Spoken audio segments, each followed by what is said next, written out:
கர்த்தருடைய பரிசுத்த நாமத்துக்கு மகிமையுண்டாகட்டும். மீண்டுமாக உங்கள் நடுவில் நிற்பதற்கு ஆண்டவர் கொடுத்த நல்ல வாய்ப்புக்காக ஆண்டவருக்கு நான் நன்றி செலுத்துகிறேன். விசேஷமா இந்த வருடத்திலும் கூட நாம லெந்து காலங்களை முடிக்க போறோம். எப்படி ஆரம்பிச்சோங்கிறத காட்டிலும் எப்படி முடிக்கிறோங்கிறது ரொம்ப முக்கியமான ஒரு காரியம். ஆரம்பம் அற்பமா இருந்தாலும் முடிவு ரொம்ப மகிமையா இருக்கணும், மகத்துவமா இருக்கணுங்கிறது ஆண்டவரும் விரும்புறார், நாமும் முயற்சி எடுக்கிறோம். அந்த வகையில இந்த வருடத்துல நாம லெந்து காலங்களை ஆரம்பித்தோம். அதை நாம நிறைவேற்றி முடிக்கின்ற பொழுது எப்படி முடிக்கிறோம்ங்கிறதுக்கு ஆதாரமாக தான் இன்றைய நாளிலும் கூட தேவ ஆவியானவர் நம்மோடு கூட இடைபடுவாராக. விசேஷமா இந்த நாளிலும் நாம கொடுக்க போற செய்தியின் தலைப்பு என்னன்னு சொல்லி பார்க்கும்போது, ஜீவ புஸ்தகத்தில் பெயர் எழுதப்பட. இதுதான் இன்றைய நாளின் செய்தியின் தலைப்பு. வேதத்துல நாம பார்க்கும்போது பிலிப்பியர் நிருபத்துல 4வது அதிகாரத்துல 3வது வசனத்தின் கடைசியில பார்க்கும்போது ஒரு காரியம் எழுதப்பட்டிருக்கிறத நாம பார்க்கிறோம். அவர்களுடைய நாமங்கள் ஜீவ புஸ்தகத்தில் இருக்கிறது. அருமையா வேதத்துல எங்கேயுமே பார்க்கும்போது இப்படி ஒரு காரியம் சொல்லப்படல. ஆனா இங்க பவுல் அப்போஸ்தலன் ஒரு குறிப்பிட்ட நபரை நமக்கு முன்னால வைக்கிறார். யாருன்னு சொல்லி பார்க்கும்போது இதே 3வது வசனத்துல, அவர்கள் கிளமந்தோடும் மற்ற என் உடன் வேலையாட்களோடும் கூட சுவிசேஷ ஊழிய விஷயத்தில் என்னோட கூட மிகவும் பிரயாசப்பட்டார்கள். அவர்களுடைய நாமங்கள் ஜீவ புஸ்தகத்தில் இருக்கிறது சொல்லி மிக அருமையாக பவுல் அப்போஸ்தலன் இந்த இடத்துல பிலிப்பு திருச்சபைக்கு எழுதினதோடு மாத்திரமல்ல, அவர் எழுதும்போது மிக அருமையா எழுதியிருக்கிறாரு. முதல் அதிகாரத்தின் முதல் வசனத்துல பார்க்கும்போது, கிறிஸ்து இயேசுவுக்குள்ளான பரிசுத்தவான்கள் அனைவருக்கும் கண்காணிகளுக்கும் உதவிக்காரருக்கும் சொல்லி பவுல் இந்த இடத்துல எழுதும் போதுதான் ஒரு நல்ல திருச்சபை, ஆண்டவருடைய திருச்சபை, அதுல உறுப்பினர்களாக இருக்கிறவங்க எப்படி இருக்கணுங்கிறத மிக அருமையா எழுதி ஆண்டவருடைய பணியில ஈடுபட்ட மக்களை குறித்து அருமையா சாட்சி கொடுத்து முடிக்கும் போது, என் பேர் எங்க இருக்கணும்னா ஜீவ புஸ்தகத்துல இருக்கணும்னு சொல்லி எல்லாரும் விரும்புறோம். அந்த நாட்கள்ல சொல்லப்பட்ட காரியமும் நமக்கு கற்றுக் கொடுத்த காரியமும் அதுதான். என் பேர் ஜீவ புஸ்தகத்துல எழுதப்படணும். நான் சிறுவனாக இருந்து எங்க ஒரு தாளையத்து சர்ச்சில் சண்டே ஸ்கூலுக்கு நான் செல்லுகின்ற பொழுது ஒரு ஆசிரியர், நான் ரொம்ப சின்ன பையன்தான், அந்த நேரத்துல வயலட்னு ஒரு டீச்சர் இருந்தாங்க. அவங்க தான் அந்த நாள்ல சண்டே ஸ்கூல் டீச்சர். அவங்க சின்ன பிள்ளைகளாகிய எங்க மேல காட்டின அன்பை நான் திரும்பி பார்க்கிறேன். வேதத்துல இருந்து கதைகளை சொல்லி கொடுத்து ஒரு கிறிஸ்தவன் எப்படி வாழணுங்கிறதையும் அருமையா சொல்லி கொடுத்தாங்க. அந்த நேரத்துல எனக்கு கிளாஸ் எடுத்த வசந்தா சந்தானம் என்கிற டீச்சரும் அந்த நாள்ல சண்டே ஸ்கூல் எடுக்க வந்தாங்க. வருகின்ற பொழுது ஒரு பாடல் ஒன்றை கற்றுக் கொடுத்தாங்க. இயேசு தங்க பேனாவை இன்று தொட்டாரே தொட்டாரே என் பேர் அங்க எழுத. இதுதான் அந்த பாடல். நான் சிறுவன், ஆனா இன்னைக்கு 65 வயச முடிக்க போறேன். ஆனா அன்னைக்கு என் உள்ளத்துல போட்ட வித, உன் பேர் ஜீவ புஸ்தகத்துல எழுதப்படணும், ஜீவ புஸ்தகத்துல எழுதப்படணுங்கிறத அவங்க ஆசிரியர் கற்றுக் கொடுத்தாங்கன்னா அவங்களுக்குள்ள இருந்த பாரம் என்னங்கிறதையும் நாம கொஞ்சம் உணரணும். இன்னைக்கு உலக வாழ்க்கையில வாழ்ந்து கொண்டிருக்கிறோம். என் பேர் ஜீவ புஸ்தகத்துல எழுதப்படணுங்கிறதுக்காகத்தான் ஆண்டவர் இந்த லெந்து காலங்களை, கிருபையின் காலங்களை நமக்கு கொடுத்ததோடு மாத்திரமல்ல, நாம் பரிபூர்ணம் அடைய வேண்டும் என்பதற்காக இந்த நாட்கள்ல நாம அதிகமா ஜெபத்துல, வேத வசனங்களை தியானிக்கிறதுல அவரை போல நம்ம வாழ வேண்டும் என்பதற்காக இந்த காலங்களை நமக்கு கொடுத்திருக்கிறாங்கன்னா ஒரே காரணம், ஜீவ புஸ்தகத்துல என் பேர் எழுதப்பட வேண்டும் என்று சொல்லி இந்த காரணத்துக்காகத்தான் இந்த காலங்களை தெளிவாக நம்முடைய முன்னோர்கள் நியமித்து கொடுத்தாங்க. யோவான் எழுதின வெளிப்படுத்தின விசேஷத்துல பார்க்கும்போது 20வது அதிகாரத்தின் 15வது வசனத்துல பார்க்கும்போது, ஜீவ புஸ்தகத்தில எழுதப்பட்டவனாக காணப்படாதவன் எவனோ அவன் அக்கினி கடலிலே தள்ளப்பட்டான். படுவான்னு சொல்லி போடல, பட்டான்.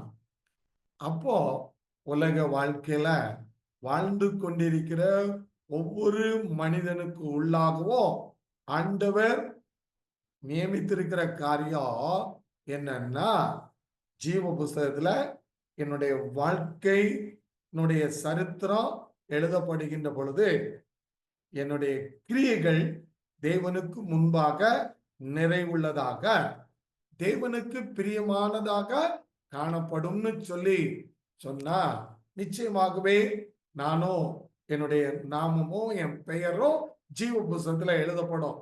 அப்படி ஜீவ புஸ்தகத்துல எழுதப்படாத ஒரு மனிதன் எங்க போறான்னா அக்கினி கடலிலே தள்ளப்பட்டான்னு சொல்லி வெளிப்படுத்தின விசேஷத்துல யோவான் மூலமா ஆண்டவர் நமக்கு தெளிவாக நமக்கு காண்பித்ததோடு மாத்திரமல்ல, 21வது அதிகாரத்துல 27வது வசனத்தின் கடைசி பகுதியில பார்க்கும்போதும் அங்கேயும் சொல்றார், ஆட்டுக்குட்டியானவரின் ஜீவ புஸ்தகத்தில் எழுதப்பட்டவர்கள் மாத்திரம் அதில் பிரவேசிப்பார்கள் என்று சொல்லி ஆண்டவர் அருமையா வெளிப்படுத்தின விசேஷத்திலையும் நமக்கு முன்பாக சுட்டி காண்பிக்கும் போது, உங்க பேர் ஜீவ புஸ்தகத்துல இருக்கணும். ஜீவ புஸ்தகத்துல இல்லைன்னா அக்கினி கடலுக்குள்ள நாம தள்ளப்படுவோம். அதோடு மாத்திரல்ல, இந்த புஸ்தகத்துல பெயர் எழுதப்பட்டால் மாத்திரமே நான் எங்க போக முடியும்னா தேவனுடைய ராஜ்யத்துக்குள்ள கடந்து செல்ல முடியும் என்பதை தெளிவா யோவான் மூலமா ஆண்டவருடைய ஆவியானவர் நமக்கு கொடுத்ததோடு மாத்திரமல்ல, இந்த வெளிப்படுத்தின எழுதும் போது முதல் அதிகாரத்துல 3வது வசனத்தை பார்க்கும்போது, இந்த தீர்க்க தரிசன வசனங்களை வாசிக்கிறவன் கேட்கிறவர்களோ, இதில் எழுதி இருக்கிறவர்களை கை கொள்ளுகிறவர்களோ பாக்கியவான்கள், காலம் சமீபம் ஆயிற்றுன்னு சொல்லி அங்கேயோ மிக அருமையா ஆரம்பிச்சு, உன் பேர், நம்முடைய பெயர் ஜீவ புஸ்தகத்துல இருக்கணும். இருந்தா நான் தேவனுடைய ராஜ்யத்துக்குள்ள அவரோடு கூட இருப்பேன். அப்படி இல்லாத பட்சத்துல அக்னி கடல்ல தள்ளப்படுவேன் என்று சொல்லி மிக அருமையா எழுதினதோடு மாத்திரல்ல, பவுல் இந்த பிலிப்பு திருச்சபையில கிளமெண்டையும் அவரோடு சேர்ந்த உடன் வேலையாட்களையும் இந்த இடத்துல விசுவாச பிள்ளைகளுக்கு, பரிசுத்தவான்களுக்கு ஒரு சாட்சியா காண்பித்து அவங்களுடைய பெயர்கள்லாம் ஜீவ புஸ்தகத்துல எழுதப்பட்டிருக்கிறது. இன்னைக்கு இந்த மாலை வேளையிலும் தேவனுடைய வார்த்தைய சிந்திக்கிறோம். ஒரு லெந்து காலத்தை முடிக்க போறோம். இந்த முடிக்கிற காலத்துல என் பேர் ஜீவ புஸ்தகத்துல இருக்குதா கொஞ்சம் சிந்தித்து பார்த்து அதற்கேற்ற வகையில நான் என் கிரியைகள்ல தேவனுக்கு உரியவனா இருக்கிறேனாங்கிறத கொஞ்சம் சிந்தித்து பார்ப்போம். ஆண்டவருடைய ஆவியானவர் நமக்கு உதவி செய்வாராக. 3 காரியங்களை மாத்திரம் உங்கள் மத்தியில வைத்துவிட்டு நாம இந்த நாளின் கூடுகைய முடிக்க நான் விரும்புறேன். முதல்ல பார்க்கும்போது ஜீவ புஸ்தகத்துல பெயர் எழுதப்பட்ட சூழ்நிலையில பவுல் அப்போஸ்தலன் இந்த இடத்துல எழுதுற காரியம் என்னன்னா, 2வது வசனம், 4வது அதிகாரத்தின் 2வது வசனத்துல பார்க்கின்ற பொழுது, கர்த்தருக்குள் ஒரே சிந்தையாயிருக்க ஏயோதியாளுக்கும் சிந்திக்கேயாளுக்கும் ஒரே சிந்தையாயிருக்க ஏயோதியாளுக்கும் சிந்திக்கையாளுக்கும் புத்தி சொல்கிறேன். 2 சகோதரிமார பவுல் இந்த இடத்துல காண்பித்து அந்த இடத்துல அவங்களுக்கு சொல்லுகின்ற காரியம் என்னன்னு சொல்லி பார்க்கும்போது, சகோதரிமாரே, உங்களுடைய சிந்தையில கர்த்தருக்குள்ள ஒரே சிந்தையாய் இருங்கள் என்று சொல்லி பவுல் தெளிவா எழுதியிருக்கிறத பார்க்கிறோம். இந்த சிந்தை என்கின்ற வார்த்தைக்கு தமிழ் அகராதியில அதனுடைய பொருள், அதனுடைய அர்த்தம் என்ன என்று சொல்லி பார்க்கும்போது, மனிதனுடைய செயல்பாடு சொல்லி ஒரு மீனிங்க நான் பார்த்தேன். அப்படி இருக்கின்ற சூழ்நிலையில பவுல் எழுதுறாரு, ஒரே சிந்தை, ஒரே சிந்தையாகிருங்கன்னு சொல்லி பவுல் எழுதுறாருன்னா, உங்களுடைய செயல்பாடுகள்ல நீங்க எப்படி இருக்கணும்? ஒரே சிந்தை. அதுவும் எப்படிப்பட்ட சிந்தையா இருக்கணும்னா, இயேசுவை போல, கிறிஸ்து இயேசுவை போல என்னுடைய சிந்தை காணப்பட வேண்டும் என்று சொல்லி பவுல் மிக அருமையா இந்த இடத்துல அவர்களுக்கு புத்தி சொல்லி எழுதி, இதே காரியத்தை தான் வாசிக்கிறவர்கள், சிந்திக்கிறவங்க, தியானிக்கிறவங்களுக்குள்ளேயும் இந்த சிந்தை காணப்பட்டால் என் நாமமோ என் பெயரும் ஜீவ புஸ்தகத்துல எழுதப்படும் என்று சொல்லி அருமையா பவுல் அப்போஸ்தலன் குறிப்பிடுகிறத பார்க்கிறோம். இந்த பவுல் அப்போஸ்தலன் இந்த சிந்தையை குறித்து எழுதுகின்ற பொழுது 1 கொரிந்தியரின் புஸ்தகத்துல 1வது அதிகாரத்தின் 16வது வசனத்தை நாம் பார்க்கும்போது, அங்கேயும் கொரிந்து திருச்சபைக்கு, பரிசுத்தவான்களுக்கு, விசுவாசிகளுக்கு எழுதும்போது அவர் எழுதுற காரியம், கர்த்தருக்கு போதிக்கத்தக்கதாக அவருடைய சிந்தையை அறிந்தவன் யார்? எங்களுக்கோ கிறிஸ்துவின் சிந்தை உண்டாயிருக்கிறது. பவுல் எழுதின காரியம் என்னன்னா, எனக்குன்னு எழுதல, எங்களுக்கு சபைக்குள்ள இருக்கிற ஃபெலோஷிப்ல, கிறிஸ்துவுக்குள்ளாக உறவு கொள்கின்ற தேவ பிள்ளைகளுக்கு எழுதும் போது அங்க எழுதுற காரியம், எங்களுக்கோ கிறிஸ்துவின் சிந்தை. அப்போ இந்த கிறிஸ்துவின் சிந்தை என்கின்ற வார்த்தைய கொஞ்சம் அப்படியே அலசி ஆராய்ந்துன்னு சொன்னா, கிறிஸ்து இயேசுவின் சிந்தை என்ன? ஆண்டவர் பிதாவுக்கு கீழ்ப்படிந்தது போல தேவனுடைய பிள்ளைகளாகிய நாமோ அவருக்கும் அவருடைய வார்த்தைக்கு, வசனத்துக்கு கீழ்ப்படிய வேண்டும் என்று சொல்லி பவுல் அப்போஸ்தலன் இந்த இடத்துல எழுதினதோடு மாத்திரமல்ல, நான் முன்னால தூரமா தான் இருந்தேன், ஆனா இப்பமோ ஆண்டவரை அறிந்த பின்பாக எனக்குள்ள அவருடைய சிந்தை, அவரிடத்திலிருந்து நான் பெற்றுக்கொண்ட இந்த காரியங்களை நான் ஏற்றுக்கொண்டதோடு மாத்திரமல்ல, நான் அவருக்கு கீழ்ப்படியணும். அதோடு மாத்திரமல்ல, கிறிஸ்து இயேசு தன்னை தாழ்த்தினது போல நாமோ ஆண்டவருடைய பிள்ளைகளாகிய நாமோ தாழ்மையோடு கூட அவருக்கு முன்பாக தாழ்மையோடு காணப்படணும்னு சொல்லி பவுல் அப்போஸ்தலன் இந்த இடத்துல சொன்னதோடு மாத்திரமல்ல, எங்களுக்குள்ள கிறிஸ்து இயேசுவினுடைய சிந்தையாகிய கீழ்ப்படிதலோ தாழ்மையோ எங்களுக்குள்ள இருக்குதுன்னு சொல்லி பவுல் அப்போஸ்தலன் தெளிவா சுட்டி காண்பித்ததோடு மாத்திரமல்ல, இதே பிலிப்பியர் நிருபத்துல அவர் எழுதும்போது எழுதுறாரு. 2வது அதிகாரத்துல பார்க்கும்போது 5வது வசனத்துல இவ்விதமா எழுதுறாரு. கிறிஸ்து இயேசுவில் இருந்த சிந்தையே உங்களிலும் இருக்க கடவுது. இன்னைக்கு உலக வாழ்க்கையில வாழ்ந்து கொண்டிருக்கிறோம், விசுவாசியா இருக்கிறோம், தேவனுடைய ஊழியர்களாக இருக்கிறோம். ஆனா பவுல் சொன்ன காரியம் ஊழியக்காரனுக்கும் சொல்றாரு, விசுவாச பிள்ளைக்கும் சொல்றாரு. ஆனா அதுல சொல்லப்படுகின்ற பொழுது, பரிசுத்தவான்களுக்கும் சொல்லுகின்ற பொழுது, அவருடைய சிந்தை நமக்குள்ள காணப்படணும்னு சொல்லி இந்த பிலிப்பியர் நிருபத்துல 2வது அதிகாரத்துல முதல் வசனத்தில இருந்து 12வது வசனம் வரைக்குள்ள பகுதியில நாம எப்படி செயல்பட வேண்டும் என்பதை, அவருடைய சிந்தையில இருக்கிற நாம் எப்படி செயல்பட வேண்டும் என்பதையும் இந்த இடத்துல மிக அருமையா எழுதியிருக்கிறத பார்க்கிறோம். அப்போ ஜீவ புஸ்தகத்துல என் பேர் எழுதப்படணும். எனக்குள்ள காணப்பட வேண்டியது கிறிஸ்து இயேசுவின் சிந்தை.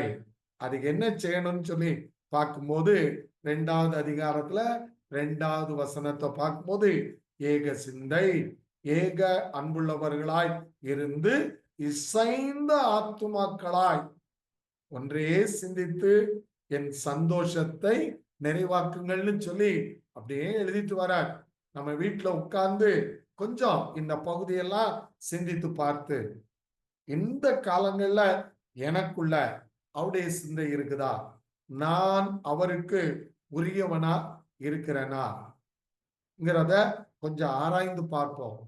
குறைவுபட்ட சூழ்நிலையில இன்னைக்கு நிற்போம் என்று சொன்னால், ஆண்டவருடைய ஆவியானவர் நம்மை அழைக்கின்றார். மகனே, மகளே, உன் பேர் ஜீவ புஸ்தகத்துல இடம் பெறணும்.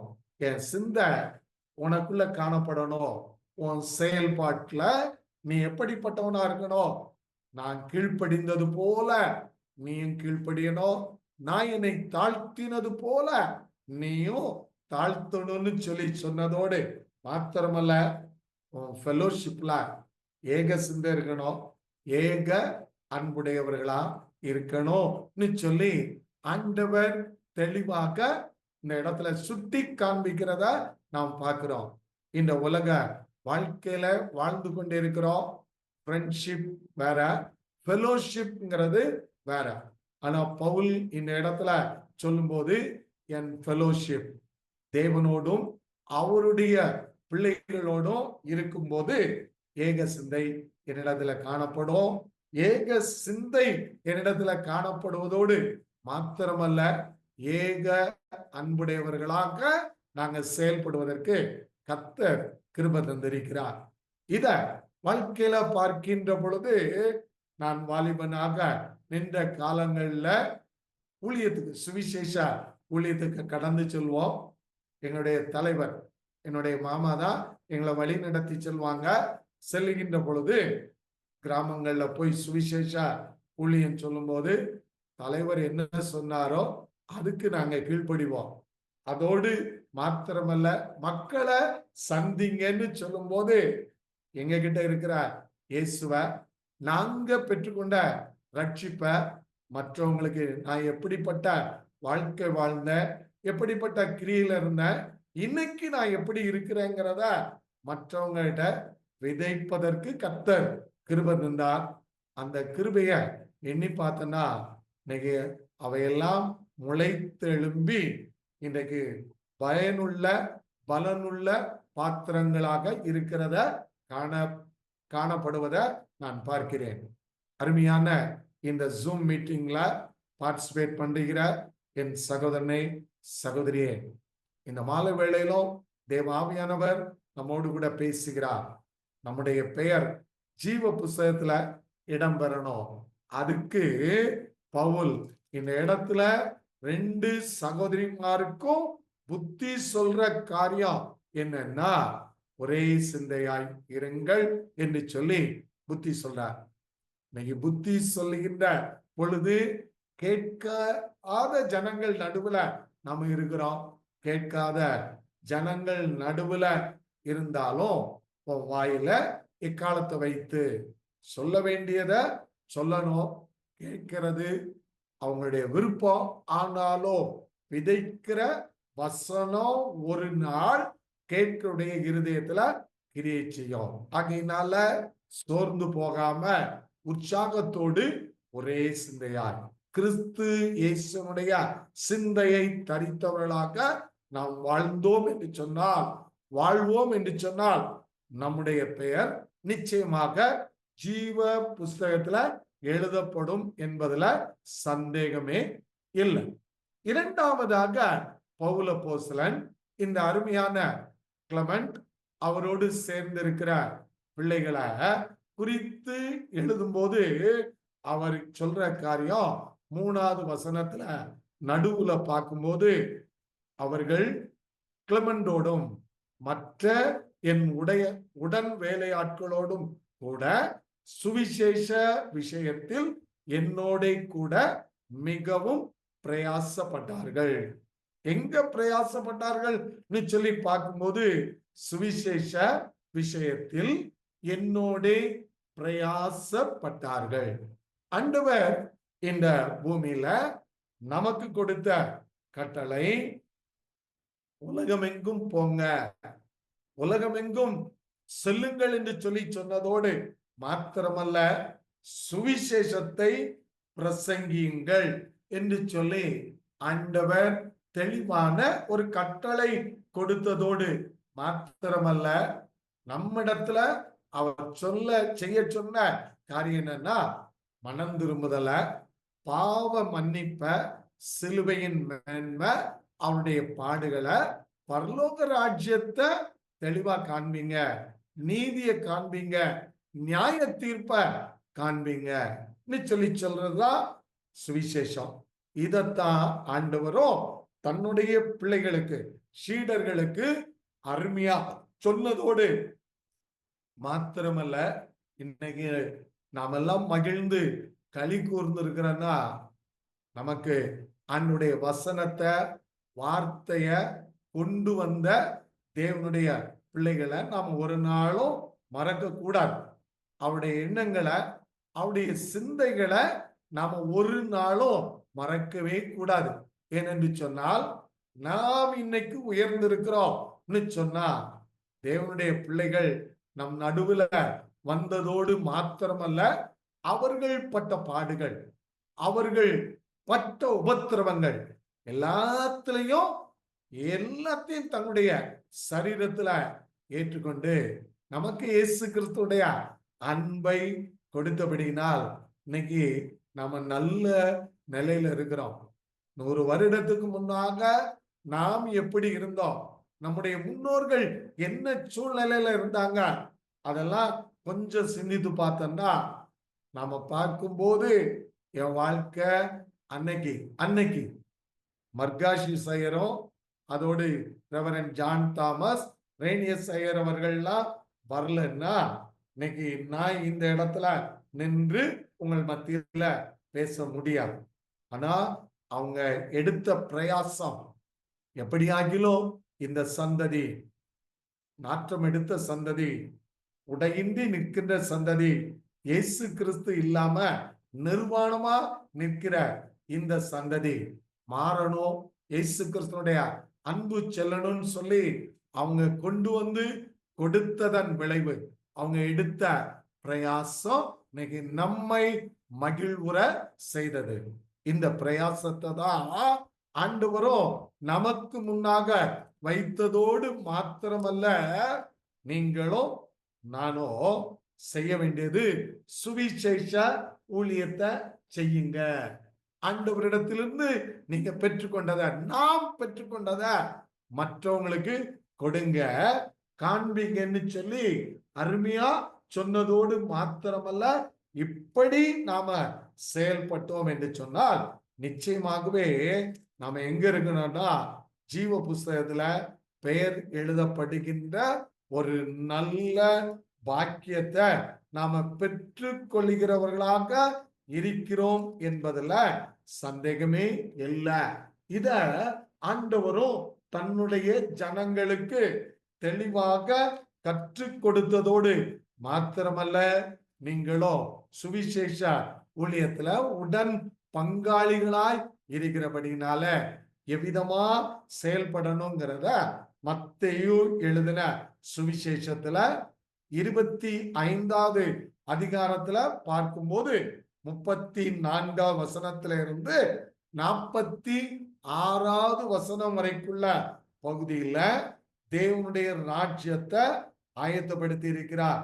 கர்த்தர் அந்த ராஜ்யத்துக்குள்ள நம்மை சேர்த்து கொள்ளணும்னா என்ன செய்யணுங்கிறதையும் தெளிவா சொல்லி இருக்கிறத பார்க்கிறோம். என்ன செய்யணும்னு சொல்லி இருக்கிறார்னா 35வது வசனத்துல பார்க்கும்போது, பசியாயிருந்தேன், எனக்கு போஜனம் கொடுத்தீர்கள், தாகமாயிருந்தேன், என் தாகத்தை தீர்த்தீர்கள், அந்நியனாயிருந்தேன், என்னை சேர்த்து கொண்டீர்கள் சொல்லி ஆண்டவர் அங்க ஆரம்பிச்சுட்டு அடுத்து சொல்லும் போது, வஸ்திரம் இல்லாதிருந்தேன், எனக்கு வஸ்திரம் கொடுத்தீர்கள், வியாதியா இருந்தேன், என்னை விசாரிக்க வந்தீர்கள், காவலில் இருந்தேன், என்னை பார்க்க வந்தீர்கள்னு சொல்லி ஒரு பெரிய பட்டியலை கொடுத்ததோடு மாத்திரமல்ல, யாரு சொன்னா உன் சகோதரன் தான், உன் பக்கத்துல இருக்க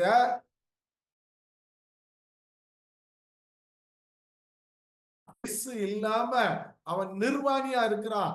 இயேசு இல்லாம அவன் எப்படி சந்தோஷத்தை பெற்றுக்கொள்ளணும், சமாதானத்தை பெற்றுக்கொள்ளணும்னு வழி தெரியாம நிற்கின்ற சூழ்நிலையில அறிந்த நாம் அவங்களுக்கு சுவிசேஷம் சொல்ல பிரயாசப்படுங்க.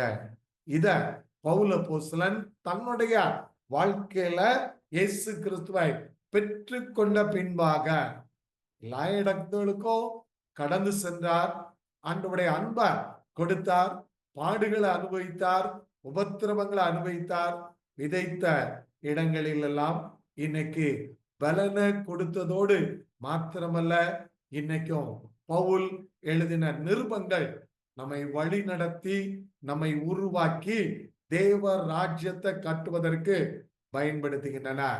இத பவுல் அப்போஸ்தலன் இந்த அருமையான 2 சகோதரிகளுக்கும் தெளிவாக காண்பித்ததோடு மாத்திரமல்ல, நீங்க பிரயாசப்படுங்கன்னு சொல்லி புத்தி சொல்லுகிறேன் என்று சொல்லி பவுல் அப்போஸ்தலன்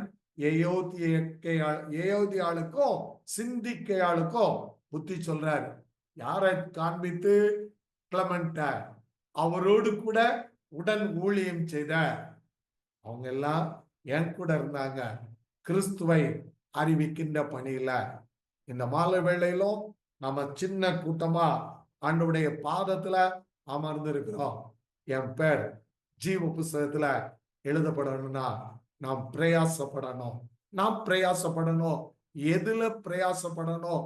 என் சந்ததி அது கர்த்தருடைய சந்ததியா இருக்கணும். என் சந்ததியில இருக்கிறவங்க கர்த்தரை காண்பிக்கிறவர்களாய், கர்த்தரை கொடுக்கிறவர்களாய் இருக்கணும். ஒரு நல்ல சந்ததிய நான் உருவாக்குவதற்கு என்னை அர்ப்பணிக்கிறேன் என்று சொல்லி நீங்களும் நானும் பிரயாசப்பட்டோம் என்று சொன்னால் நிச்சயமாகவே என் பெயர் ஜீவ புஸ்தகத்துல இடம் பெறும் என்பதுல சந்தேகமே இல்லை.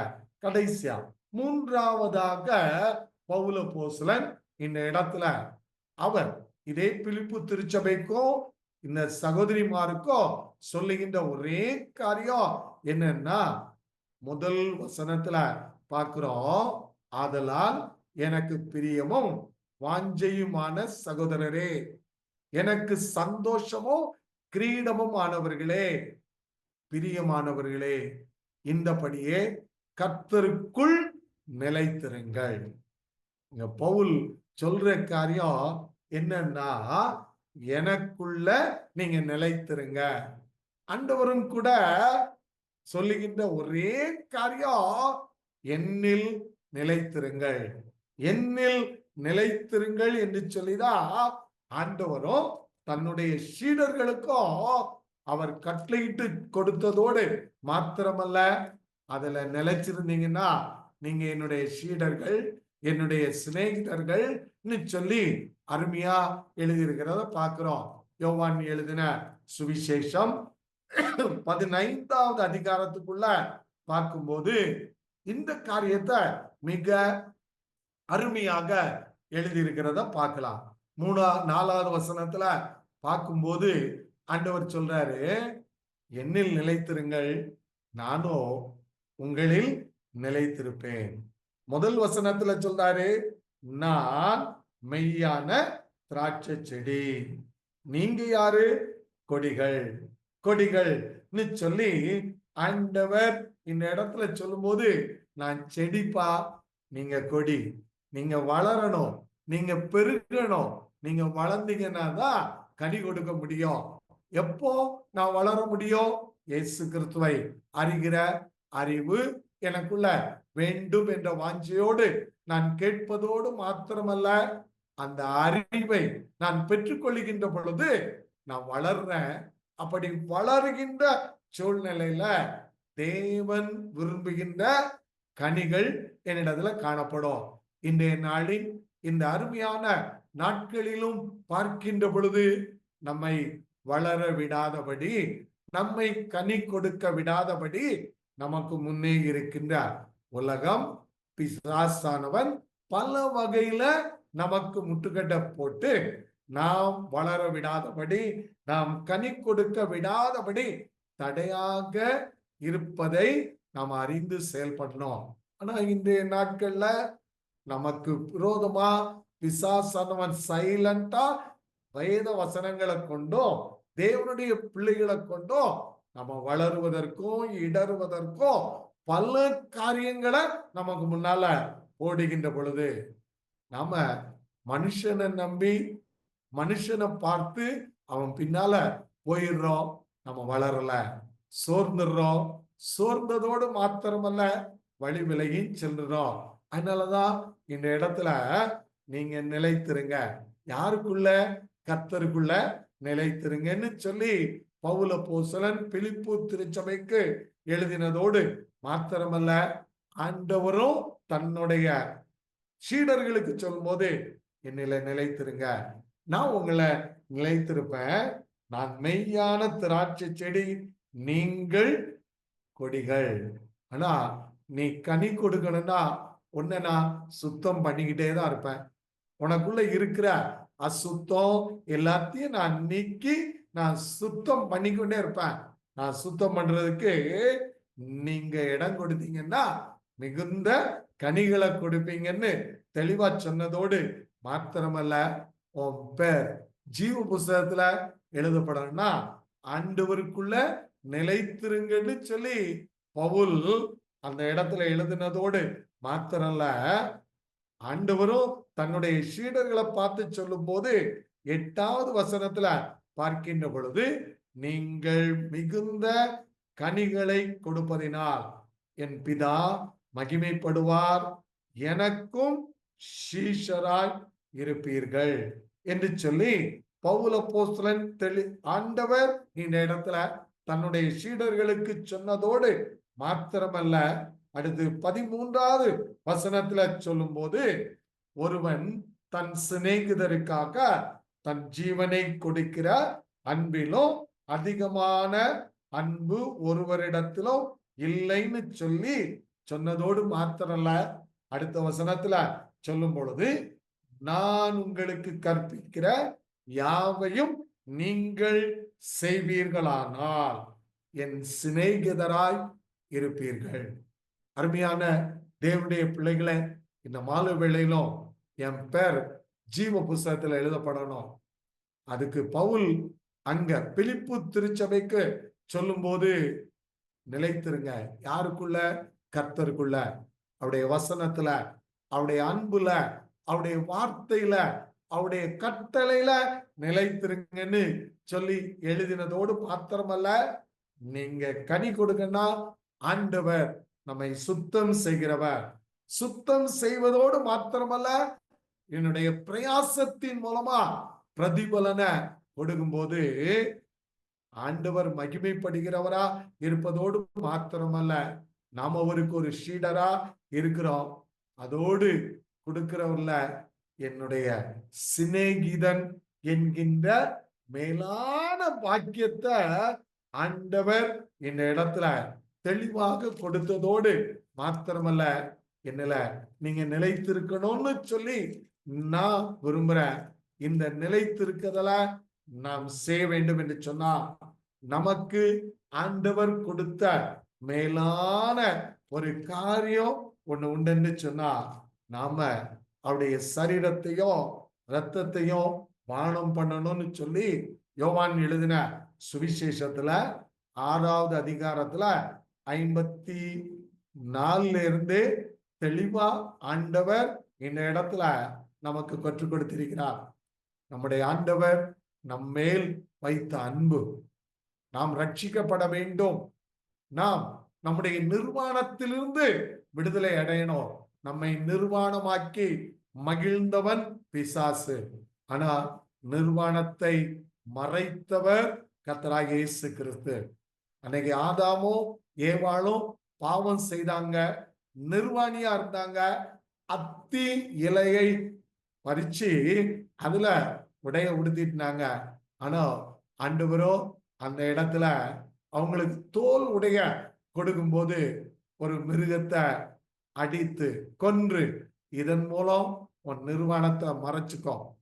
இன்னைக்கு ஆண்டவர் நம்முடைய வாழ்க்கையில பாவம் செய்து தேவ மகிமையை இழந்து தேவ அன்பை இழந்து நிர்வாணமா நிக்கிறோம்.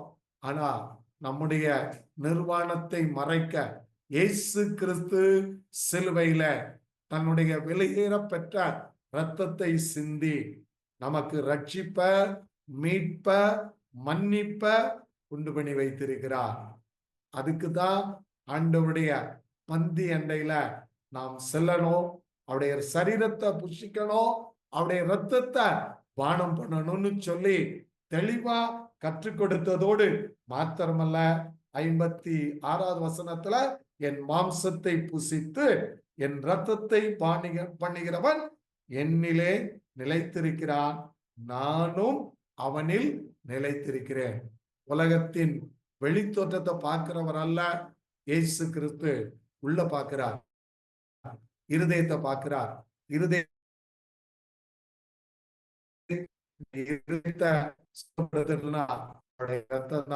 அதுக்கு ஒரே ஒரு காரியம் எங்கன்னா, அவருடைய சரீரத்தையும் ரத்தத்தையும் நான் பானம் பண்ணுகின்ற பொழுது இந்த ரத்தம் என்ன சுஸ்தமாக்கவும் செய்யும், குணப்படுத்தவும் செய்யும்.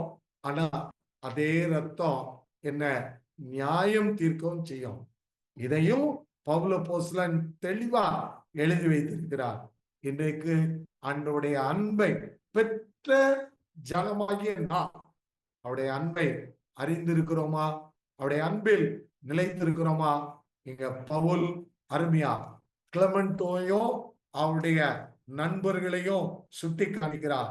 சிந்திக்கையாளுக்கும் லேவதியாளுக்கும் புத்தி சொல்லும் போது அவர் சொல்ற 3 காலம் ஒரே சிந்தையா இருங்க, என்னுடைய சிந்தையை உடையவர்களா இருங்க. 2 பிரயாசப்படுங்க, என்ன மற்றவங்களுக்கு கொடுங்க. 3வது என்னில் நிலைத்திருங்க.